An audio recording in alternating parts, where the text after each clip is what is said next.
I pour a 4 in a 4, the bigger the bag, the better the hoes. I knew this shit way before, but now that I'm living it, I gotta get me some more. Give me some more, yeah, yeah. I need me some more, yeah, yeah. Now that I'm living it, I need me some more, yeah, yeah. What's the scope? Keep it 100 or more, yeah. Pouring a 4 in a 4. I'm still the same from when I was poor, yeah.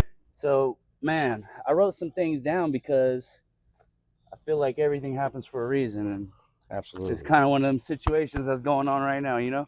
No doubt. And so with that being said, I'm going to introduce the situation where Jason became a homie overnight, it seems. We jump on a bus together, and now we're riding together. So we over here in Utah. We over here just posted up in Utah. And when I got on the bus this morning, and I got on this bus because I missed my flight because I lost my wallet. But to bring everything full circle, everything happens for a reason. So I struggled, and I made it through, and I got on that bus. And the first person I meet on the bus, Jason Wheeler, right? Yes, sir. And we start talking and about how, why we're in LA, what's going on. And I was like, yeah, man, I came down here to visit my sister. It's a tradition that we go see Kendrick Lamar together. And he was like, stop playing. I'm here visiting my sister. Just like that. Just like that. And it was crazy. Like, that was the first little introduction to the whole thing. And I was like, cool people. So we start talking about business and entrepreneurship and a little bit about the online world and how you can make money doing that. And Right. Jason, he's got a little bit of a following on, you're pretty big on Facebook, right? Right. So he's doing his thing on Facebook, monetized. If you want to go check out some type of things, what type of videos you be making on there, Jason? I travel across the country, so I got all kind of shit going on, man. I'm All kind of shit? primarily just my daily life. Yeah. Journeys and shit like that, and people tend to gravitate towards the shit that I put on Facebook. Nice. I think I got like 26,000 followers or some shit like that. Posted a video, did 28 million views about a couple weeks ago. Damn. Of my best friend's grandfather in the hospital getting a lap dance in his bed. While getting treatment, and kind of took off like wildfire. Damn. I think it did like fucking 1 million views in like 4 hours, and then just went crazy. You set that up? Yeah. I was the one recording. You know what you're doing. So his grandfather was like, "Man, we need some hoes in here, man." And he's like, "All right, say less." And, yeah. My dude's grandfather is his father's a big name. Mm-hmm. QC, Quality Control Music.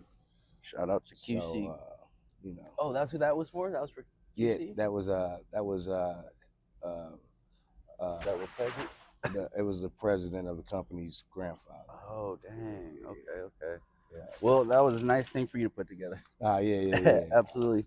Well, Jason, I'm really glad I got to meet you. And we still got some mobbing to do. Absolutely. We got to get down to Denver. I got to get down to Colorado Springs, but I'm headed to Indianapolis. Indy? That's where you're headed? Yeah. All right. Well, we're going to try to make this work on our trip where we can finish a whole podcast. Right. But it's going to be cool because we're doing it in Utah and then we're going to be doing it in Colorado, That's so dope. That's dope. I'm gonna ask you a couple questions and we'll kind of go and then we'll stop when we got to jump back on the bus. Cool. And we'll just pick up. Cool. Jason Wheeler, you're 49, bro? 47. 47. My bad. 47. Fresh 47. Fresh 47. And you were down visiting your older sister? My younger sister. Your younger sister? 2 years younger. Yeah. And you guys kind of shared a loss here recently, right? Yeah. My mom passed away February 11th, so it's kind of brought us a little closer. I tend to probably see her once a year. Now I've seen her like 5 times since February. Yeah? Dang, that's cool, bro. You got to keep that moving. Yeah, absolutely. No doubt. Yeah. So a couple things I wrote down off top were everything happens for a reason. My missed flight, LA, Las Vegas, Denver, Colorado. Kendrick and Sister, and you're the modern day Robin Hood. Right? Modern day Robin. We'll get into that and how that came to be, but we're gonna start with the early years. You were born and raised where? In Indianapolis. In Indianapolis. Paint me a picture of what it looks like growing up in Indianapolis for you. I mean, you know, Indianapolis. I grew up in one of the tougher neighborhoods called Haughville. Haughville in the house. Shout out.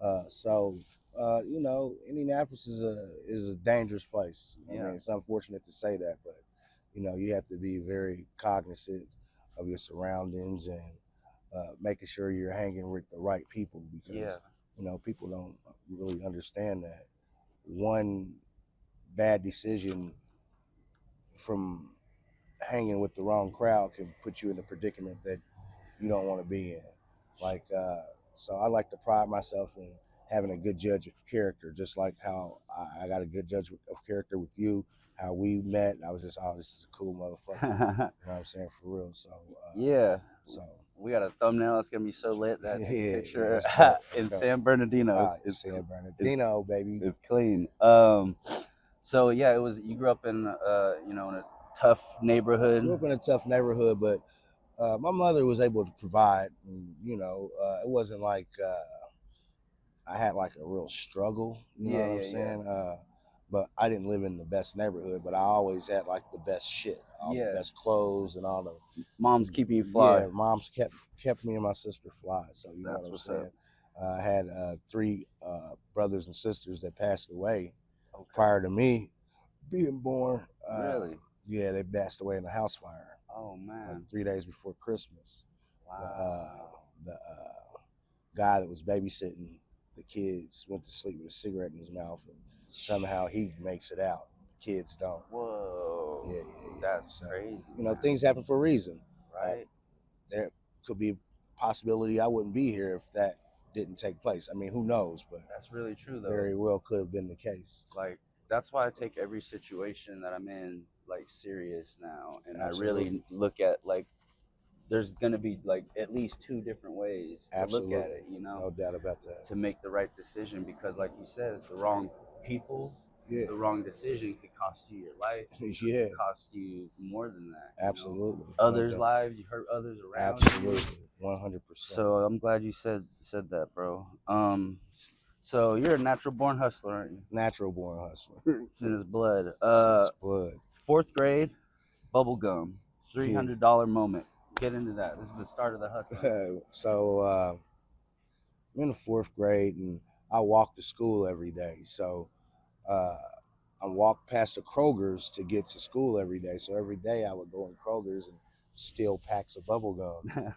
So I was the candy man at school. Man, okay. And I'm making $30-$40 a day, but I'm spending all my money on basketball cards and baseball cards. So one day, I guess I was being a little messy with it. I had like $300 in my room. My mother was in my room meddling around and what have you. And, she discovered the $300, and she was like, "What the hell are you doing? How do you got this money?" Yeah. So, you know, I had to end up kind of giving her the story behind it. And there you have it. I fell in love with entrepreneurship at a young age. Yeah. You listened on the bus to my podcast with my boy Marcos, right? Yeah. That was a dope one. Could you get like some of the similarities though? Absolutely. No doubt about it. Yeah. Absolutely. That's why I can relate very much. 7th grade. What happens in 7th grade? So 7th grade is when you got caught up in the lockers. Right? So 7th grade is when I stepped it up and said, you know what? I think I'm gonna start selling marijuana. So what I would do was bought my first little ounce of marijuana, and I rolled them all up in joints. So I'm going to school every day, and I'm selling joints in a Catholic school. You know, it kind of like took off, word of mouth. Jason has all the fucking weed. Not all the bud. So one day I go to school, and it's like 5 police officers at my locker, and I'm like, what the hell is this all about? So needless to say, I was arrested in the 7th grade, kicked out of school because I had a bunch of joints in my locker. Damn, got busted. So they kicked you out? Yeah, I got kicked out of that school. I had to go to another school. This was a private school. So, yeah. My mother was actually paying for me to go to school in the 7th grade. So fast forward, you go start playing. You get a scholarship to basketball. Yeah. Well, when did you start hooping, and what did that look like? Well, I started hooping when I was 6 years old. You know, I was always pretty good. Yeah. Everybody liked the way I handled the ball, kind of like some Kyrie type shit. Yeah, I got the handle. It was like the Kyrie before Kyrie. Nice. So I got a scholarship to play out in Texas, but unfortunately, I'm going to school for all the wrong reasons. Yep. At this point, like I'm more about the hustle as opposed to school. I would think I was just going to school to satisfy, to appease other people. Yeah. And not for myself. Yeah. So I ended up going to 4 different colleges and flunked out of every one of them because at this point, like I said, I'm selling big weed now. Yeah. And kind of graduated from the 1 ounce in joints to, pounds and pounds and pounds and shit. So you even had like the teachers trying to help you out you in school. Oh, absolutely. Yeah. They were giving me grades, classes that I didn't even take. Yeah. Just so I can remain on the team. Yeah. Damn. After the next semester, same thing. And then it's like, hey, Jason, we can't have you back. Man. I can't keep put my job on the line because you don't want to do the right things in school. So so I was in Grayson County College. That's in Denison, Sherman, Texas. Then I transferred to Vincennes University, where I played, and I had a guy you guys might be familiar with. His name's Sean Marion. Oh yeah, the Matrix. Yeah, he was on the team with me. Yep, that's what's up. Yeah. Then after that, I transferred to McNeese State University, which is in Lake Charles, Louisiana. Ended up playing with a gentleman by the name of Tierra Brown. He ended up starting backcourt with Kobe Bryant. Oh, damn. He was the D-League MVP. Nice. Flunked out of there, went to Clark Atlanta University in Atlanta. And I think when I went to Clark Atlanta, I went to class the first day. Yeah. The next 2 years that I was there, I was going to school with weed in my book bag as opposed to books. Yeah, swap those out. Yeah. I got a question. So you go Indiana, Louisiana, Texas, or what's the order? So it was Texas, from Texas back to Indiana, from Indiana to Louisiana, then from Louisiana to Atlanta. Okay, so I was just trying to see how you got to ATL, like what brought you there. So it was school. Yeah, school, right? School. So how much different is it? Was that your first time in Atlanta? Yes, it was. Yeah. So it had just recently been my first. I've been to Atlanta a couple of times now to see my partners I was telling you about. Right. That was my first time, because you hear it's like Black Hollywood. Right. Yeah. You know? Absolutely. But I had never been there. Right. And I went and I was like, oh, okay, yeah, it is. Yeah. Pretty much. Yeah, So what I'm saying is, since it's mostly black in Atlanta, was that like a different shift for you because of that? Yeah. I mean, yeah, and in some ways, but the neighborhoods that I hung out in Indianapolis were all black, so okay, it wasn't as like, big of a you feel culture. more at home, like. Oh, absolutely, no doubt, as opposed to being in like Texas. Yeah. Okay, no doubt. Yeah, that's what I was trying to get at. Yeah, absolutely. Yeah, absolutely, for sure. So now we're in ATL. You're done hooping. You're done with school. Yeah, I'm done with school. And when do you end up doing mortgage broker? After I left Atlanta, I became a mortgage broker for a company called Royal United Mortgage and Chase Bank, and I was kind of like the king of that shit. Like, yeah, that's what you're saying. You had some haters. Yeah, they hated the fact that you like that. I was doing my thing with it, and I'm talking like a white guy on the phone, and people are like, man, what the hell is going on with this dude? I'd be on the phone like, hey, Bob, how are you? This is Jason with Chase Bank. Motherfuckers are like, this motherfucker is wild. Damn, to the point where, the owners of the company, they were like, everyone has to wear a suit to work, but Wheeler can wear whatever the fuck he wants to wear. Damn. Yeah. Because you were just because you were him. Yeah, Yeah. That was the man. So the special treatment came, and then they started hating. Yeah. Absolutely. It'd be like that. Is there anything crucial in the Atlanta years that you can think of? Because I know where to go after mortgage, but I mean, the Atlanta years was like when I really like took off with like the marijuana. Like I told you, I never wanted to sell like hardcore drugs that harm people. Yep. You know, I sold a lot of cocaine, a lot of marijuana, never anything like heroin or meth, or because I always wanted to, you know, make people happy. I sold shit that made people party. And shit. Yeah. No, I didn't want that on my conscience. Yeah, good on you. That's why I said you're like the Robin Hood. You'll find out he's the modern day Robin Hood in a lot of different ways. So your 20s were like they were lit, and like you said you get arrested 70 times. Yeah, I've been arrested probably 70 times. Does that start in your 20s? It starts in 7th grade. Dang. So a little bit of in and out, whatever. 20s. Yeah, but most of the things I was getting locked up consistently for driving on suspended.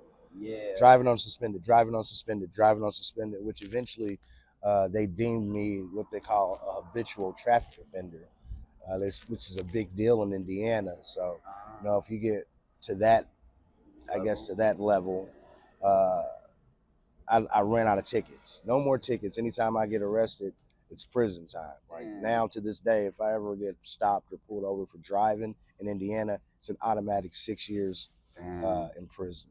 How often do you go to Indiana?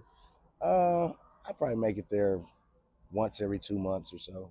Oh, my kids still live there. They just moved back there. That's where they're at. Okay. Yeah. That's what's up. You got daughters? Twin daughters and a son that's 27. Older son. He was in LA. Yeah, he was living in LA with my sister for like 5 years. Nice. Yeah.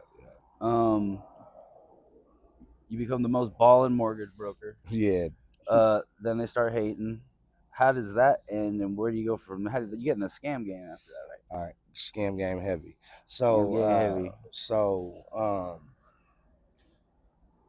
when I was doing my thing with the mortgages, Obama got in office, and he implemented all this new shit that kind of weeded out a lot of good loan officers like myself, like things as you had to have like a 650 credit score to be a broker, which I don't think at that time I was nowhere near 650 credit score. Before or after Obama came in? This is when Obama came in. He implemented I think it was something like the CARE Act or something. So any score you could do it? Well, you couldn't be their thought process on this was, how can you help somebody with their credit and you don't even have good credit? Yeah. I guess, yeah. I mean, I guess that was their thought process. And then they also implemented like a bunch of testing that prior to Obama coming in, you can take one uniform test to do mortgages in all 50 states. But then when he came in, he implemented, you have to be licensed in every state. You have to take a test in every state. State individual. Well, that's a pain in the ass. Kind of weeded me out because I was never like good with books, but I was good with talking to people. Yeah, I could ad-lib. But when it came to like studying and shit, that was just never my thing. Obviously, see, I flunked out of every college. Yeah, I see that. I feel like just everybody is better in one lane than others. Absolutely. Mostly, you know, like once you learn your learning style, right? You know, I had to realize, like, because I didn't have the good, really great grades in high school, right? But my teachers thought I was smart, right? But I could not pay attention. I have bad ADHD. Right. That was a part of it. But it's like, I feel like my creative side of my brain wasn't getting anything at all. Right. So it's like kind of like, fuck this shit. Why are we doing this? You know, you're not going to use this in the future. Right. Like, Absolutely. History and like sports was pretty much all I really fucked with. Right. Yeah. I always, you know, I don't knock anybody that, you know, wants to further education, go to school. And of course, that's what all of our parents want us to do, you know, do everything the traditional way. But sometimes, like you said, doesn't work for everybody. Exactly. And school didn't really work for me, but other things did. Yeah. There's the trades, there's the game, there's all sorts of different shit. You become a pro at this scam game. Yeah. So Can you break that down? So I'm in jail. Oh, yes. One of the many times that I went jail. I was Yep. listening to jail, and this African guy was like, "Hey man," he's telling me about this scam and shit, and it's going in one ear and out the other because I'm still selling drugs. That shit is all new to me, and I'm like, whatever. So I run into him at the mall, maybe like 3 months later, and he was like, "Hey man, remember that shit I was telling you about the credit cards?" And I'm like, "Yeah, what's up with it?" And I'm like down at this point. So not down, but I'm not doing like my normal shit.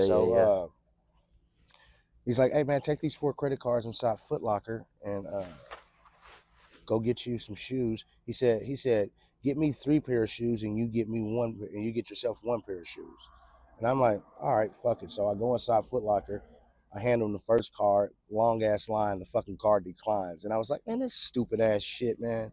I don't even know why I'm even listening to this dude." Yeah. So I'm on my way getting out the line. I was like, "Fuck it, I'm gonna try one more card." Gave him the other card. Receipt came up. I said, "Oh shit, I'm hooked already." Man. But the dude peoned me like forever, bro. He didn't really want to show me all the game because he wanted me to use me as a peon. Like he would say, "Hey man, go in there and get 20 cartons of cigarettes and you can keep 10 or 5 or some shit like that." I mean, you were still coming up. Oh yeah. I was still it was still free shit for me. So but you I didn't know how to do it. Yeah. How long did it take for you to soak up that game? I mean, I soaked it up immediately, but he would never show me like I guess the different websites that you use to obtain the information and shit like Dark that. Web type. Yeah. So eventually we kind of split ways, but I still appreciate him for the for the knowledge, the game. Sure. So you got to, bro. We're so growing individuals, and right. Sometimes you're gonna get information and shit examples, you right. know, Absolutely. Like if you watch people, like I think we was talking about that, but just watching people, you can see how people act. You know, if you've seen it before, you kind of see it coming now. Right. So people, a lot of people were talking about doing this shit. Yeah. But I was doing this shit for real, like the scamming shit for real, like on a heavy scale, like to the point where I'm getting Lowe's orders for $50,000-$60,000 at Home Depot and shit, and charging motherfuckers. So are you like word of mouth thing? This own little business thing that you went into yourself to others when you're just out and about, or how did the customers come to you for that shit? Well, a lot of people started coming to me because I was filling up semis. Oh yeah. So it spread like wildfire. I'm literally making $10,000-$15,000 every day I walk outside, filling up 18-wheelers. At that time, gas was busting. All right, we're gonna pause this. We're gonna jump back on our bus, and we'll be back for chapter 2 of this exciting adventure. For sure. With me and Jason. And we're recording. Hello and welcome to the Hanging with Humans podcast, part 2. I'm back with Jason. How we doing, dog? We are on our journey right now, aren't we? Hell of a journey. Utah. We made it through Utah, and now we're here in Denver. And your next stop is Indiana, right? Well, it's my ultimate stop is Indianapolis, Indiana, but I've got another 22 hours. Ooh. Yeah. Are you prepared for all that? Man. So where we left off was mortgage broker, and then scam game breakdown. Yeah. So I think we kind of already touched on the mortgage broker stuff. I think we kind of left off where I first started scamming, and this guy was trying to like make me work for him. That's right. When you soaked up the game. Soaked up enough information to where I just went out and done it on my own. Yep. And so when I first started doing it, I was getting tons of cartons of cigarettes. Yeah. I'm getting I had a warehouse with 5,000 cartons of cigarettes. And I had a couple Arab guys coming up from New York. They were giving me $100 per carton. Nice. So after that, that kind of fizzled out because I burnt it up. I could go to Sam's Club and get 250 cartons at a time. So I go across the country to all these different Costco's and Sam's Club getting 250. But it took a team of people. I could do it all by myself. I had 5 or 6 different people going in getting 250 cartons at a time. I got you. I got you. So after that kind of fizzled out, you know, with that scam shit, man, shit changes daily. Yeah. Just as many people that are out here doing it, there are 10 times as many people out there trying to combat it. Got it. Yeah. Yeah, the technology. Yeah, technology. Getting in front of all this stuff. Yeah. But I will tell you a secret though. The same people that are trying to combat it are the same people that are leaking out information for it to continue to go. Yeah. It's job security. Job security. You know, you work in cyber, your cyber police or whatever you want to call it. Yeah. And you come to work and they say, "Oh, we figured it out. There's no more fraud." Then you don't have a job. You don't have a job. Yeah. So right. of course I wasn't. You know, I'm not. You got to be up in the ranks to get that type of information. Absolutely. But, you know, it still gets trickled down to the smaller guys like myself. Yeah. So after that, like I told you, I was filling up semis. I was doing like 100 semis a day. Making stacks. 15,000, 20,000 every day. I woke up. Crazy. But I was a gambler. Yeah. So I'm pissing it away because it's just as easy as it is for me to make it. Yeah. I could lose it just as fast and not care because I knew tomorrow was going to be the same thing. Until one day tomorrow didn't. Until it didn't. Yeah. If you're still into the gambling a little bit. Oh, that's all I do. I'm a professional gambler. Professional. All right. I do sports betting now. If you're my bookie right now, what's your most safest bet in any sport right off top? Pacers. And not saying that because I'm from Indiana. I'm not even a Pacers fan. I'm a Lakers fan. I got you. I hate the Pacers, but they're cohesive. They have a good team. Solid core. Yeah, they have a solid core. That's what ways. it takes to win a championship. It does. Yeah. It's not about one or two superstars. It's about a team that's cohesive. They have a lot of first-round picks on them, too. Absolutely. They just didn't pan out of that first team. So, you know, a big thing on this podcast is mental health, right? And lessons for people to learn. And I've talked to a couple of people on my podcast about going to prison. Right. And so you have, you know, you said you've been to jail a couple of times, but at 40, you go for trafficking, right? Can you kind of tell me how that kind of starts? And then we're going to go into how the sheets work. And then the most amazing story ever of the drone. All right. So, you know, I go to prison, 40 years old, first time even being in prison. I've been to jail tons of times. Never been sentenced to any prison time. So I get there, you know, I went to prison with a bunch of money because I'm making a bunch of money on the streets and shit. So people don't understand in prison, man, it's about the person that has the money that can make things happen. Yeah. That can put people in places to make this well-oiled machine run. Yeah. You know what I'm saying? Yeah. So, you know, I got in, kind of got my feet wet, and popular thing there was K2, spice. Yep. But as opposed to it being on leaves, it's on paper. Mm-hmm. So they spray the paper, and we were getting it in books. Yeah. Like from Barnes and Noble. Barnes and Noble, that's what you're saying. Barnes and Nobles. Very clever. Have a book sent to me, and then also have it sent to me in my legal work. Legal work was a good way, and these one sheet was $5,000. Damn, for like just one piece of paper. One sheet, Damn. $5,000. Was this already going down before you got in? Yeah. All right, so you just soaked up. Yeah. Like I said, I told you earlier, I had a friend who was leaving. Yeah. And kind of gave me the route, so to speak. Exactly. And, you know, I took advantage of that. Yeah. But go ahead. And race plays a big part in the politics in prison. Absolutely. And you were dealing with. I'm dealing with Aryans. I'm dealing with SKs. I'm dealing with all kind of different affiliations. Yeah. But they don't care about that shit when it comes to money. Yes. When it comes to money, all that race shit goes out the window. Right out the window. You know what I'm saying? They still have their beliefs. Yes. I'm still not going to be sitting there having dinner with them. Yeah. But we're going to politic to your make head at the table. Absolutely. Yeah. So, you know, I don't want to say it like I was a kingpin, but I was kind of like the biggest dude in my prison when it came to selling drugs. Also, Suboxone was really big. Suboxone, that's when people get off heroin. They get on Suboxone. It's like a strip that we would get. And, get $600 a strip for Suboxone. That's crazy. So, but the thing is, though, you know, in prison, when you become that guy, there's a lot of shit that comes with that. Because when people get in debt with you so much, They just want to rat you out. Yep. So that you're no longer around. Clean that debt. So, I was in the hole, man, for 6 months, and that took a toll on me, man. That's what you're saying. That's 6 more, 2 different stints totaling 6 months. 6 months, yeah. Yeah, but dude, I'm in a fucking room no bigger than this right here. Yeah. No bigger. This is probably the exact same space. Very small space. No books, no phone, no communication with the outside world. Can only come outside to take a shower 30 minutes per day. All you have to do is think. And you talk about mental health. And this is during COVID too, This is right? during COVID. This is during COVID. You were locked I found up out all COVID. the whole COVID. I never witnessed the world on the COVID outside. mode, And no.